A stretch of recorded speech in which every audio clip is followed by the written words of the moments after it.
Selamat Paskah Bapak Ibu Saudara sekalian. Senang sekali dapat menjumpai saudara-saudara sekalian dimanapun berada pada saat ini. Di tahun ini, di tahun 2020, ini sungguh adalah tahun yang sangat unik, tahun yang sangat spesial. Belum pernah terjadi seperti sekarang ini, di mana seperti biasanya di tahun-tahun sebelumnya kita merayakan Paskah dengan sukacita, kebersamaan, kesannya meriah. Tapi di tahun ini sesuatu yang berbeda terjadi, di mana kita karena satu hal, di mana seperti kita ketahui bersama, karena adanya virus corona yang melanda hampir seluruh dunia. Hal ini membuat kita tidak dapat berkumpul bersama-sama di ruang ibadah atau di gedung-gedung yang besar, sehingga ibadah Paskah dirayakan di rumah tangga kita masing-masing. Nah saudara, ini adalah hal yang sangat berbeda dan ini belum pernah terjadi. Tidak berlebihan kalau saya mengatakan bahwa kejadian ini pertama sekali terjadi semenjak dunia ini diciptakan. Dan ini belum pernah terjadi seperti hal ini. Nah, tetapi saudara, sebagai orang yang beriman, sebagai orang percaya kepada Tuhan, kita percaya, kita yakin bahwa Allah turut bekerja dalam segala sesuatu untuk mendatangkan kebaikan bagi mereka yang mengasihi Dia. Saya percaya bahwa dalam situasi seperti ini pun ada hal yang baik yang Tuhan mau kerjakan dalam hidup kita. Ini kesempatan kita di mana dalam Paskah ini kita boleh bersama-sama dengan keluarga, berkumpul bersama-sama. Justru kesempatan ini hubungan keluarga dapat semakin dekat, semakin mesra, semakin indah, di mana biasanya kesempatan seperti ini sulit kita dapatkan. Ini baru salah satu berkat yang Tuhan sediakan melalui satu wabah yang disebut dengan virus corona yang melanda dunia ini.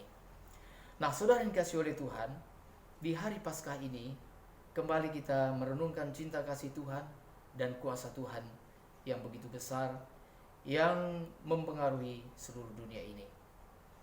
Pertama saya ingin mengatakan Bapak Ibu Saudara sekalian, bahwa tidak ada kasih yang lebih besar daripada cinta kasih Tuhan Yesus. Tidak ada kasih yang melebihi kasih Tuhan Yesus Kristus. Tuhan Yesus pernah berkata bahwa tidak ada kasih yang lebih besar daripada kasih seorang sahabat yang menyerahkan nyawanya bagi sahabat-sahabatnya. Nah saudara, Kristus telah membuktikan, Kristus telah menyatakan apa yang diucapkan, bahwa Kristus telah memberikan nyawanya, menyerahkan nyawanya bagi orang-orang yang dicintainya. Kristus telah mati untuk menebus dosa-dosa kita. Saudara, siapakah kita ini? Siapakah kita ini sehingga Kristus harus mati untuk kita? Siapa sesungguhnya kita sehingga kita diperhatikan oleh Tuhan Yesus Kristus? Kalau jujur saudaraku yang dikasihi oleh Tuhan, kita adalah orang-orang berdosa. Kita adalah orang-orang durhaka. Kita adalah orang yang patut dimurkai. Kita adalah orang-orang yang patut dihukum oleh Tuhan Allah. Tetapi saudaraku, firman Tuhan mengatakan bahwa Allah menunjukkan kasih-Nya kepada kita oleh karena Kristus telah mati untuk kita ketika kita masih berdosa. Itu dalam Roma pasal 5 ayat 8. Dikatakan dalam Roma pasal 5 ayat 8, akan tetapi Allah menunjukkan cintanya, kasih-Nya kepada kita karena Kristus telah mati untuk kita ketika kita masih berdosa. Kata masih berdosa ini kalimat yang penting, saudaraku yang dikasihi oleh Tuhan. Kristus mati bagi kita bukan setelah kita baik. Kristus mati bagi kita bukanlah sebagai orang-orang yang benar. Kristus mati bagi kita, maksudnya kitanya yang benar. Kita bukanlah orang yang baik, kita bukanlah orang yang benar, kita bukanlah orang yang tahu berterima kasih atau mengasihi Tuhan Allah. Kita adalah orang yang berdosa. Orang yang berdosa adalah orang yang melawan Tuhan. Orang yang berdosa adalah orang yang memusuhi Tuhan Allah. Dan kepada orang yang seperti inilah, kepada saudara dan saya yang memusuhi Tuhan inilah, kepada orang yang seperti inilah Tuhan mati di kayu salib untuk menebus dosa-dosa saudara dan saya. Ini suatu pengorbanan yang luar biasa, saudaraku yang dikasihi oleh Tuhan. Di kayu salib, ketika Yesus disalib, maka Tuhan Yesus tidak banyak berbicara. Tuhan Yesus menyampaikan kalimat-kalimat yang penting. Hanya 7 kalimat saja, saudara. 7 perkataan saja. Tuhan menyampaikan perkataannya yang penting ketika Yesus disalib.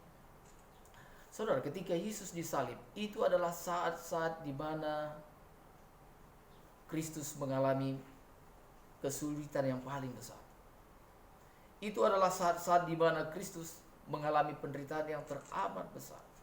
Tahukah saudara bahwa ketika kita mengalami persoalan yang paling besar, ketika kita mengalami kesulitan yang paling besar, ketika kita mengalami penderitaan yang paling besar, maka kalimat apa yang akan keluar dari mulut kita?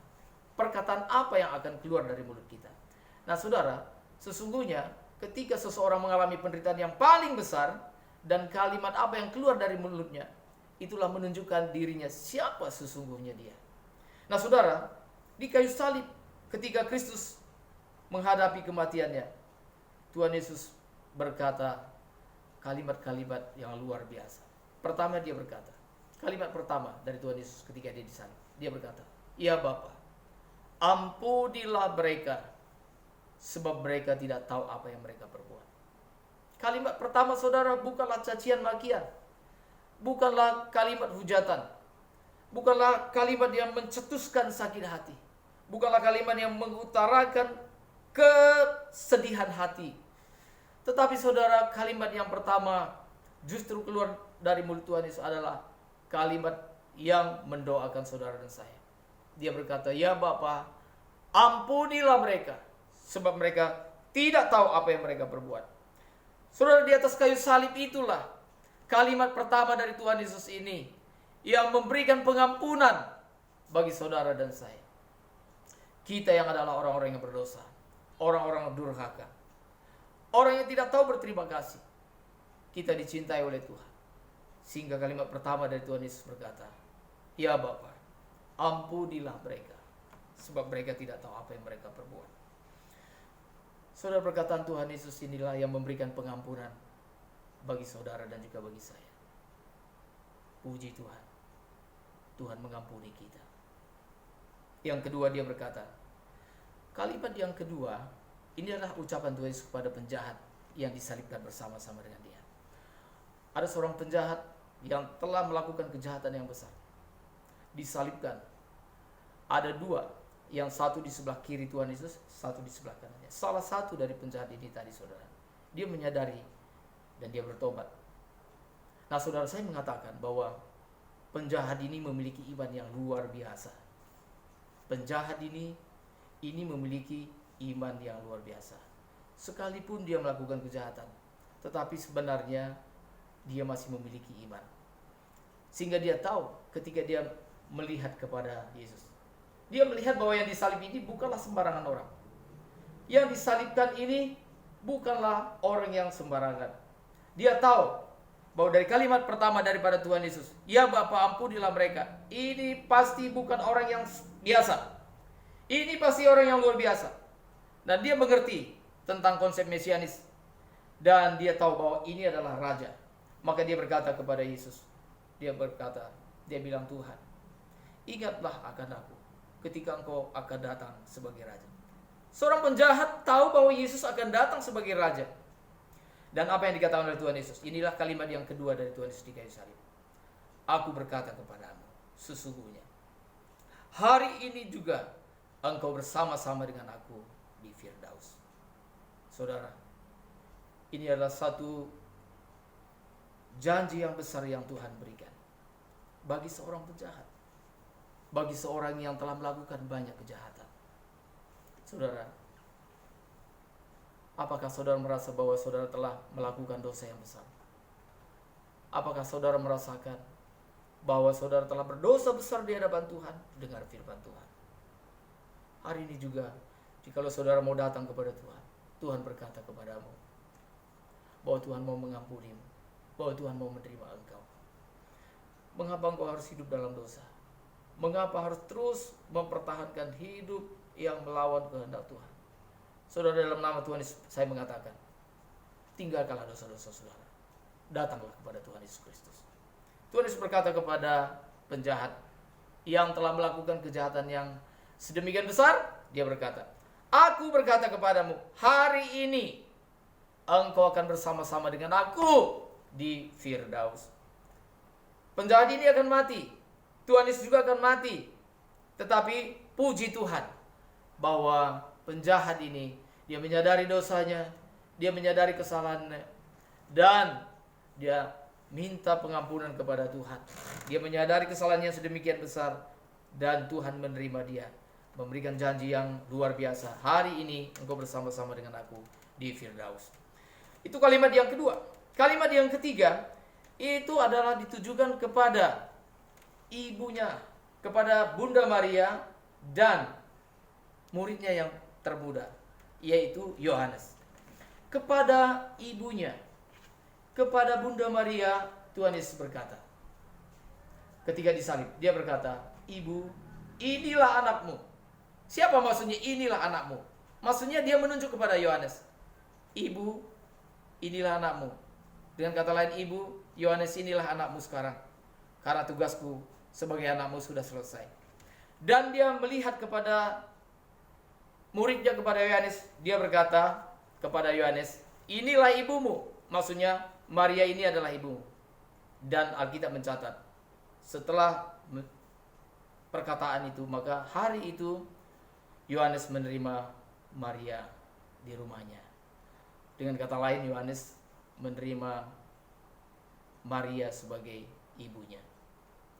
Nah, saudara yang dikasihi oleh Tuhan, di tengah-tengah keadaan yang sedemikian, yang sangat mencekam, penderitaan yang teramat sangat, Kristus masih memikirkan nasib orang yang akan ditinggalkan oleh dia.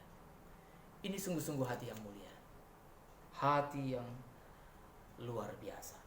Yang keempat, saudara yang dikasihi oleh Tuhan, Tuhan Yesus berkata, Eli, Eli, lama sabatani, Allahku, Allahku, mengapa engkau meninggalkan aku? Nah, saudara yang dikasihi oleh Tuhan, ini adalah satu ungkapan yang begitu memedihkan hati. Apakah saudara pernah ditinggalkan oleh orang-orang yang saudara kasihi? Yang ditinggalkan oleh orang-orang yang saudara cintai? Saudara, salah satu pengalaman yang paling menyakitkan adalah ketika kita ditinggalkan. Ketika kita ditinggalkan, itu pengalaman yang sangat menyakitkan. Saudara, saya mengatakan bahwa pengalaman ditinggalkan ini yang dialami oleh Tuhan Yesus, ini sudah sempurna, saudara. Sempurna. Dia ditinggalkan oleh murid-muridnya. Semua murid-muridnya lari meninggalkan Tuhan Yesus, menyelamatkan diri, kecuali Yohanes. Ditinggalkan oleh murid-muridnya. Orang-orang yang pernah ditolong, entah di mana. Dia ditinggalkan. Adapun beberapa orang yang mereka melihat dari jauh mereka melihat. Tidak ada yang berani dekat-dekat dengan salib Tuhan Yesus. Dan sekarang orang-orang yang sangat dibutuhkan oleh Tuhan Yesus, memberikan kekuatan, memberikan penghiburan bagi dia, tidak ada. Dan saudara, yang lebih menyedihkan lagi adalah Allah pun meninggalkan Yesus. Sehingga ini adalah teriakan Tuhan Yesus, Allahku, Allahku, mengapa engkau meninggalkan aku? Saudara dikasihi oleh Tuhan, saya pikir ini adalah teriakan yang sangat memilukan, saudara. Nah, saudara, Tuhan Yesus berjanji, Tuhan Yesus menyertai saudara dan saya. Tuhan Yesus yang berjanji menyertai saudara dan saya adalah Tuhan yang pernah ditinggalkan. Tuhan yang pernah ditinggalkan. Tuhan tahu apa artinya ditinggalkan. Tuhan tahu apa artinya ditinggalkan. Maka dia berjanji, aku tidak akan pernah meninggalkan engkau. Hari ini saudara yang dikasihi oleh Tuhan, adakah engkau merasa dirimu sendiri? Adakah engkau merasa bahwa tidak ada yang mempedulikanmu? Adakah saudara merasakan bahwa saudara ditinggalkan oleh orang yang saudara kasihi? Saudara, saya mengatakan kepada saudara, ingat, ada satu pribadi yang tidak pernah meninggalkan saudara. Tuhan Yesus Kristus. Dia mengasihi saudara. Dia mencintai saudara. Yesus Kristus yang pernah ditinggal oleh Allah, ditinggal oleh Bapa. Dia sekarang menyertai kita. Tuhan Yesus ditinggalkan supaya kita tidak ditinggalkan lagi oleh Tuhan sampai selama-lamanya. Itu yang keempat, saudara. Maka saudaraku yang dikasihi oleh Tuhan, sebelum saya masuk ke poin yang kelima, maka sungguh saudara, siapakah sahabat kita yang sesungguhnya? What a friend we have in Jesus. Isedo aleta. Siapakah sahabat kita? Saudara, sahabat kita yang sesungguhnya adalah Tuhan Yesus Kristus. Tuhan Yesus salah satu-satunya yang tidak pernah meninggalkan saudara. Tahukah saudara bahwa semua yang ada pada saudara, harta saudara, kekayaan saudara, kedudukan saudara, bahkan orang-orang yang ada di sekitar saudara, suatu hari kelak akan meninggalkan saudara. Kalau bukan mereka meninggalkan saudara, saudaranya akan meninggalkan mereka. Tetapi ada satu pribadi yang tidak pernah meninggalkan saudara, yaitu Tuhan Yesus Kristus. Dia menyertai saudara dan saya. Dia menyertai kita. Bukankah seharusnya kita menggenggam erat Tuhan? Kita menggenggam erat Tuhan yang tidak pernah meninggalkan kita. Jangan genggam erat yang lain. Jika saudara menggenggam erat hartamu, suatu saat harta akan meninggalkanmu. Jika engkau menggenggam erat martabatmu, kedudukanmu, itu semuanya adalah barang-barang fana. Itu semua adalah harta yang tidak abadi. Yesus Kristus adalah harta abadi kita. Tuhan Yesus Kristus adalah milik kita yang sesungguhnya. Saudara, yang kelima, Tuhan Yesus berkata, Tuhan Yesus berkata kepada poin yang kelima, aku haus, aku dahaga. Saudara, Tuhan Yesus adalah air kehidupan. Dia sudah memberikan air kehidupan itu kepada saya dan saudara. Seluruhnya sudah diberikan. Tidak ada yang tersisa. Itulah sebabnya dia berkata, aku haus, aku dahaga. Yang keenam, saudara yang dikasihi oleh Tuhan, Tuhan Yesus berkata, sudah genap, sudah selesai. Atau bahasa lainnya, tetelestai. Tetelestai artinya sudah tuntas. Bahwa karya Tuhan Yesus di kayu salib sudah tuntas, saudara. Yang ketujuh, Tuhan Yesus berkata, ya Bapa, ke dalam tanganmu kuserahkan nyawaku. Dan setelah itu dia mengembuskan nafasnya, tertunduk dan mati. Nah saudara, tetapi Tuhan Yesus tidak tetap tinggal dalam kematian. Hari ini kita memperingati kebangkitan Tuhan Yesus Kristus. Kebangkitan Tuhan Yesus Kristus ini adalah hari yang begitu penting, sangat penting bagi orang Kristen. Makanya saudara, perayaan di dalam gereja, khususnya gereja mula-mula, itu sebenarnya perayaannya bukanlah Natal atau perayaan-perayaan yang lain, tetapi perayaan yang paling dirayakan dengan meriah, bahkan setiap minggu dirayakan, itulah hari Paskah, hari kebangkitan Tuhan Yesus Kristus. Nah saudara, kebangkitan Tuhan Yesus ini memiliki arti yang begitu penting bagi umat manusia, bagi kita semuanya. Nah saudara, makanya dalam 1 Korintus pasal 15 ayat ke-17. Saya akan bacakan. Begini bunyi firman Tuhan. Jika Kristus tidak dibangkitkan, maka sia-sialah kepercayaan kamu, dan kamu masih hidup dalam dosamu. Saudara, andai kata Kristus tidak bangkit, maka sia-sialah iman kita. Sia-sia kepercayaan kita. Sebab kita masih hidup dalam dosa. Maka saudara, kita sedang menuju kepada kebinasaan. Kita sedang menuju kepada kematian kekal. Tetapi syukur kepada Tuhan. Tuhan Yesus bangkit dari kematian. Nah saudara, Yesus bangkit dari kematian ini memiliki arti yang sangat penting saudara. Yesus bangkit dari kematian itu berarti bahwa Yesus telah menang. Yesus telah mengalahkan kuasa maut. Yesus telah mengalahkan kuasa kematian. Yesus telah mengalahkan kuasa kubur. Karena itu adalah musuh manusia yang terbesar. Musuh manusia yang terbesar, maut, telah dikalahkan melalui kebangkitan Tuhan Yesus Kristus.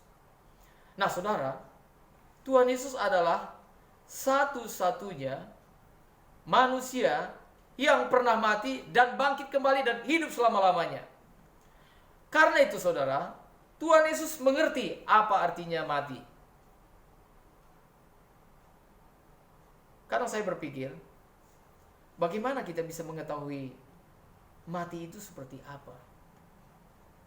Seperti apa ya mati itu? Kalau kita mau menanya tentang kematian, tentunya kita harus tanya kepada orang yang sudah memiliki pengalaman untuk mati. Berarti kita harus tanya kepada orang mati. Tapi saudara, kalau kita menanya kepada orang yang sudah mati, mereka belum bangkit. Bagaimana mereka bisa bicara? Apa artinya kematian? Lalu kalau kita tanya kepada orang hidup, itu mati itu seperti apa? Itu mati itu seperti apa sih? Kita tanya kepada orang yang hidup. Maka orang yang hidup mengatakan, saya sendiri belum pernah mati. Gimana saya mengetahui apa itu mati?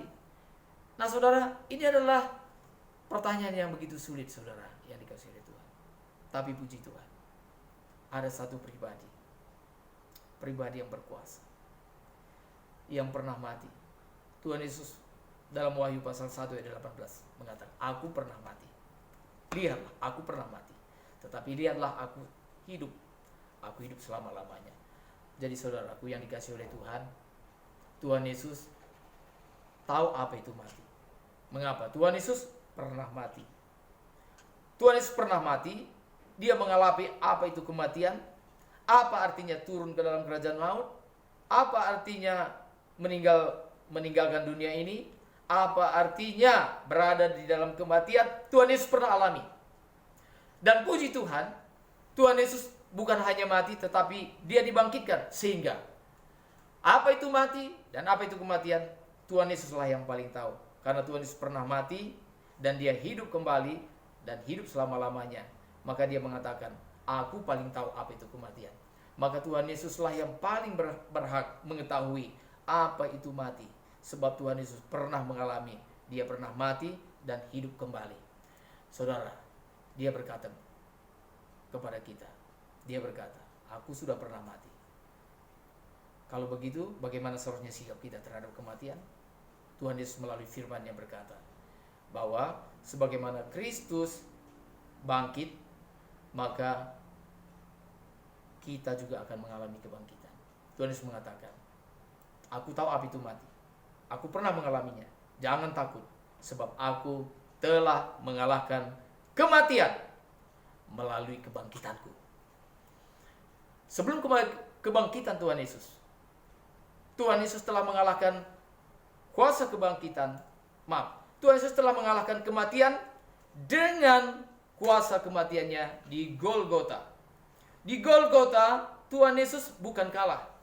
Di Golgota, Tuhan Yesus bukan kalah. Tapi yang benar adalah di Golgota, Yesus kalahkan kuasa dosa. Nah saudara yang dikasihi oleh Tuhan, dengan kata lain, Tuhan Yesus mengalahkan kematian, kuasa kematian dengan kematiannya. Kematian Kristus mematikan kuasa kematian. Kematian Kristus mengalahkan kuasa kematian. Kematian Kristus menelan kuasa kematian. sehingga manusia tidak dibayang-bayangi lagi oleh kuasa kematian. Sebab kematian telah dikalahkan kuasanya. Sebab kematian telah dikalahkan oleh kematian Kristus dan kegenapannya, kesempurnaannya dengan kebangkitan Tuhan Yesus Kristus. Haleluya. Nah, saudara yang dikasihi oleh Tuhan, firman Tuhan mengatakan, karena Tuhan Yesus sudah bangkit, maka kita memiliki pengharapan. Kita memiliki pengharapan. Kita adalah orang-orang yang memiliki pengharapan. Nah, saudara, 1 Korintus pasal 15 ayat yang ke 19 berkata demikian. Jika kita hanya dalam hidup ini saja, sekali lagi, jikalau kita hanya dalam hidup ini saja menaruh pengharapan pada Kristus, maka kita adalah orang-orang yang paling malang dari segala manusia. Saudara, kalau kita menaruh iman kepada Kristus, pengharapan kepada Kristus, hanya ketika kita hidup saja, hanya ketika kita ada di dunia ini yang hanya beberapa puluh tahun, 70, 80 tahun, atau kuat 90 tahun, kita hanya berurusan dengan Tuhan Yesus, hanya masalah-masalah dunia ini saja. Firman Tuhan mengatakan bahwa kita ini lebih malang daripada semua manusia. Mengapa, saudara? Kita sudah hidup kudus, hidup baik-baik, dengar suara Tuhan, ikuti perintah Tuhan, tetapi kita tidak memiliki pengharapan. Kalau kita tidak menaruh harapan kita kepada hal-hal yang kekal, maka sungguh kita adalah orang yang malang. Karena itu, saudara yang dikasihi oleh Tuhan, maka kebangkitan Tuhan Yesus sungguh adalah, pertama, Tuhan Yesus sudah mengalahkan kuasa kematian, sehingga kita memiliki pengharapan. Kebangkitan Kristus ini adalah dasar bagi iman dan pengharapan kita. Mengapa? Sebab Tuhan Yesus telah mengalahkan kuasa kematian ini, sehingga kita mendapat jaminan untuk memiliki hidup kekal, hidup abadi bersama-sama dengan Tuhan, di langit baru, bumi baru, bersama-sama dengan Dia.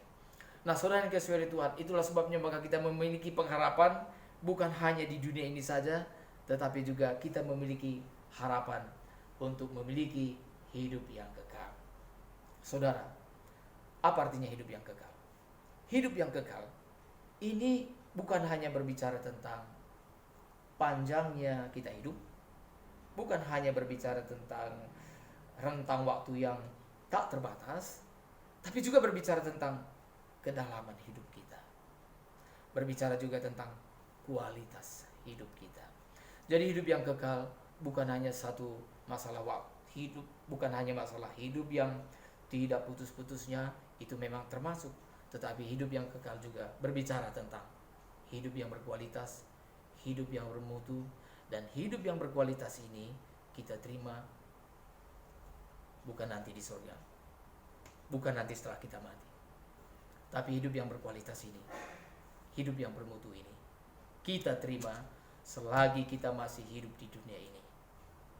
Hidup kekal kita terima selagi kita masih hidup di dunia ini. Hidup kekal, hidup yang baru, itu kita terima selagi kita hidup di dunia ini. Sejajar dengan kalimat itu, masih ingat dengan perkataan Tuhan Yesus dalam Yohanes pasal 10 ayat 10. Tuhan Yesus berkata, pencuri datang hanya untuk mencuri, membunuh, dan membinasakan. Aku datang supaya kamu mempunyai hidup dan mempunyainya dalam segala kelimpahan. Tuhan Yesus datang memberi kita hidup, hidup yang berkelimpahan.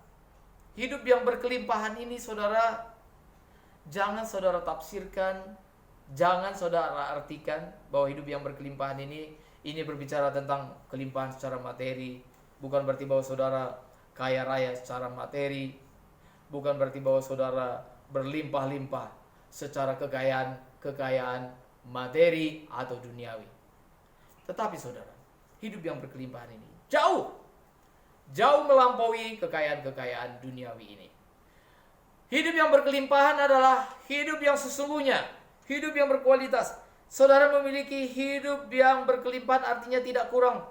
Artinya saudara tidak berkekurangan dalam hal-hal perkara-perkara. Pertama-tama adalah perkara-perkara rohani. Misal, kalau saudara memiliki kasih saudara tidak miskin. Saudara tidak sulit mengasihi orang lain, sebab saudara memiliki kasih yang berlimpah-limpah. Kalau saudara memiliki pengampunan, Tuhan memberikan saudara pengampunan, bukan pengampunan yang miskin. tetapi pengampunan yang berlimpah-limpah. Adakah orang yang telah merugikan saudara? Adakah orang yang telah menipu saudara? Adakah orang yang saudara sulit untuk saudara cintai, sulit untuk saudara kasihi? Mintalah kelimpahan daripada Tuhan. Maka Tuhan akan memenuhi hati saudara. Maka Tuhan akan memenuhi jiwa saudara dengan hidup yang berkelimpahan. Saudara akan dapat mengampuni dengan berlimpah-limpah. Sebagaimana Tuhan telah mengampuni saudara, saudara pun dapat mengampuni orang lain yang bersalah kepada saudara. Saudara memiliki kesabaran yang berlimpah-limpah. Saudara memiliki sukacita yang berlimpah-limpah. Saudara memiliki damai sejahtera yang berlimpah-limpah. Sekarang saya mau bertanya, adakah yang lebih penting daripada ini? Adakah yang lebih penting daripada kasih yang berlimpah-limpah, damai sejahtera yang berlimpah-limpah, sukacita yang berlimpah-limpah, pengampunan yang berlimpah-limpah, kesabaran yang berlimpah-limpah, dan semua perkara-perkara rohani ini? Adakah yang lebih penting daripada ini? Apa gunanya saudara memiliki harta yang berlimpah-limpah, tapi hatimu kosong, tapi hatimu kerdil? Apa gunanya? Itulah sebabnya maka Tuhan Yesus bangkit daripada kematian, bangkit daripada kubur. Kubur Tuhan Yesus kosong, supaya hati saudara dan hati saya dapat berisi. Kita mengikuti Yesus Kristus yang kuburnya kosong, supaya hati saudara dan saya tidak kosong, tapi hati kita berisi, diisi oleh Tuhan. Jikalau saudara mengikuti orang-orang yang kuburnya masih berisi, itu akan membuat saudara, hati saudara jadi kosong. Nah, saudara yang dikasihi oleh Tuhan, tentukan siapa yang saudara pilih dalam hidup saudara. Saudara yang dikasihi oleh Tuhan, maka Tuhan Yesus mengatakan, Yesus menyerahkan nyawanya, memberikan nyawanya bagi sahabat-sahabatnya. Yohanes pasal 15 ayat 13. Tuhan Yesus membuktikan cintanya. Tuhan Yesus bukan sekadar berbicara, tapi Tuhan Yesus melakukannya. Dia menyerahkan nyawanya bagi saudara dan saya. Selanjutnya, saudaraku yang dikasihi oleh Tuhan, Tuhan Yesus, kebangkitan Tuhan Yesus memiliki arti yang penting bagi kita. Sebab dikatakan dalam 1 Korintus pasal 15 ayat 1 Korintus pasal 15 ayat yang ke-20, begini bunyi firman Tuhan. Tetapi yang benar ialah bahwa Kristus telah dibangkitkan dari antara orang mati sebagai yang sulung dari orang-orang yang telah meninggal. Yesus dibangkitkan dari orang-orang yang mati sebagai yang sulung, atau ayat 23 dikatakan bahwa Kristus sebagai buah sulung. Apa artinya buah sulung, saudara yang dikasihi oleh Tuhan? Saya memberikan satu ilustrasi. Kalau saudara memperhatikan misalnya sebuah pohon, salah satu pohon, misalnya pohon, ini contoh yang lebih jelas, pohon dan buahnya adalah pohon pepaya. Pohon pepaya yang sudah tua itu akan mengeluarkan, akan menghasilkan buah. Buahnya ini tadi ada yang banyak, mungkin ada yang sampai puluhan buahnya gitu ya. Nah saudara, dari kumpulan buah-buah ini tadi, maka ada salah satu dari buah ini tadi yang tertua. Dan yang tertua itu dia akan yang pertama matang. Dia akan pertama matang. Nah itu namanya buah sulung. Buah sulung adalah buah yang tertua, buah yang pertama matang. Nah apa artinya kalau misalnya pepaya misalnya, kalau misalnya ada buah sulung dari pepaya, artinya bahwa jikalau buah yang satu ini telah matang, maka suatu saat adik-adiknya pun akan ikut matang. Yesus Kristus adalah kakak sulung rohani kita. Allah adalah Bapa kita. Yesus Kristus yang pertama dibangkitkan dari orang mati sebagai yang sulung, maksudnya bahwa Yesus Kristus akan menjadi contoh bagi kita. Sebagaimana Kristus telah dibangkitkan, maka suatu hari kelak juga saudara dan saya, ketika kita akan meninggal, ketika Kristus datang kedua kali, kita pun akan dibangkitkan sebagaimana Kristus dibangkitkan, mendapat tubuh kemuliaan. Saudara, sekarang tubuh kita ini, saudara, tubuh kita ini adalah tubuh yang rentan dengan penyakit. Makin lama makin tua, bisa diserang oleh penyakit, bisa rusak. Mungkin kondisi kita semakin merosot. Sebab itu kata firman Tuhan. Tetapi saudara, suatu hari kelak kita akan dibangkitkan oleh Tuhan, menerima tubuh kemuliaan. Itu arti kebangkitan Kristus. Kristus mati mengalahkan kuasa dosa, kuasa maut. Kristus memberikan jaminan bagi kebangkitan kita, bahwa suatu saat pun kita akan dibangkitkan. Karena itu bagi orang Kristen, bagi orang percaya kepada Tuhan Yesus, maka kematian bukanlah akhir daripada segala-galanya. Kematian justru baru awal daripada satu kehidupan yang baru. Itulah sebabnya orang Kristen dapat bersyukur, dapat bersuka cita dalam segala keadaan. Saudara yang dikasihi oleh Tuhan. Lalu yang berikutnya, kematian Kristus, kebangkitan Kristus. Ini memberikan hidup yang baru bagi saudara, artinya saudara akan memiliki gairah. Saudara akan memiliki gairahnya. Kristus hidup, maka bagian kita adalah bagaimana kita menghidupkan hidupnya Tuhan Yesus dalam hidup kita. Jadi saudara, kalau Kristus bangkit dan hidup selama-lamanya, artinya kita harus mengenalkan hidupnya Tuhan Yesus dalam hidup kita. Kita harus mengenalkan hidupnya Tuhan Yesus dalam hidup kita, sehingga kita menghidupi kehidupan Tuhan Yesus. Itu artinya bahwa kita memperagakan kehidupan Tuhan Yesus. Itu artinya bahwa kita mempraktekkan hidupnya Tuhan Yesus. Bukankah tujuan iman kita ini supaya kita semakin serupa dengan Tuhan Yesus Kristus? Karena itu saudara yang dikasihi oleh Tuhan, hari ini dengar kabar sukacita ini. Kristus telah bangkit. Dan saudara, karena Kristus telah bangkit, maka saudara memiliki pengharapan. Karena itu saudara yang dikasihi oleh Tuhan, terus arahkan hatimu kepada Tuhan. Bangkitkan terus semangatmu saudara. Miliki gairah daripada Tuhan. Kalau Tuhan Yesus telah membangkitkan kita saudara, kalau Tuhan Yesus telah bangkit, lalu Dia membangkitkan semangat kita, maka kita harus memiliki semangat kebangkitan daripada Tuhan Yesus. Miliki sukacita, miliki semangat hidup yang menyala-nyala daripada Tuhan. Jangan sebaliknya saudara. Banyak orang Kristen kesaksiannya sungguh menyedihkan. Katanya Tuhan bangkit, tapi hidupmu mengapa begitu loyo? Mengapa hidupmu begitu tidak bersemangat? Mengapa hidupmu terus kalah? Mengapa sepertinya masa depanmu begitu suram? Hari ini saudara, terimalah kuasa kebangkitan daripada Tuhan. Karena itu saudara yang dikasihi oleh Tuhan, ini adalah kabar sukacita.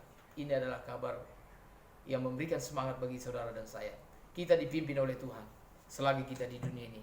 Dan ketika kita meninggalkan dunia ini, kalau kita hidup dalam Tuhan, kita disambut oleh Tuhan. Dan yang terakhir yang ingin saya sampaikan adalah, saudaraku yang dikasihi oleh Tuhan, maka yang paling penting adalah Yesus bangkit daripada kematian, mengalahkan kuasa kematian. Yesus menang. Yesus menang. Tetapi saudara, kemenangan Tuhan Yesus tidak otomatis menjadi kemenangan saudara dan saya. Kemenangan Tuhan Yesus adalah kemenangannya. Lalu bagaimana supaya kemenangan Tuhan Yesus menjadi kemenangan kita bersama? Maka saudara yang dikasihi oleh Tuhan, kita harus meneladani hidup Tuhan Yesus. Kita harus meneladani hidup Tuhan Yesus. Bagaimana Tuhan Yesus dapat menang daripada hidup ini saudara? Tuhan Yesus hidup taat kepada Bapa di surga. Makananku adalah melakukan firman-Nya. Nah saudara, Tuhan Yesus taat dengan sempurna. Sehingga setelah Yesus mati, maka pada hari yang ketiga Dia dibangkitkan oleh Allah Bapa. Saudara, kalau kita setia kepada Tuhan, taat kepada Tuhan, maka kita juga akan mengalami kemenangan yang sama seperti yang dialami oleh Tuhan Yesus. Maka pada saatnya pun kita akan dibangkitkan oleh Tuhan. Jadi kemenangan kita, kemenangan Tuhan Yesus adalah dasar bagi kemenangan kita. Kemenangan Tuhan Yesus adalah dasar bagi kemenangan kita. Kalau Tuhan Yesus menang, berarti kita pun dapat menang. Sebab Tuhan memberikan kuasa kebangkitan bagi kita, dan Kristus menjadi teladan bagi kita. Sehingga saudara, kemenangan ini adalah satu perjuangan bagi kita. Ini harus kita perjuangkan. Tidak datang secara otomatis, tapi harus kita perjuangkan.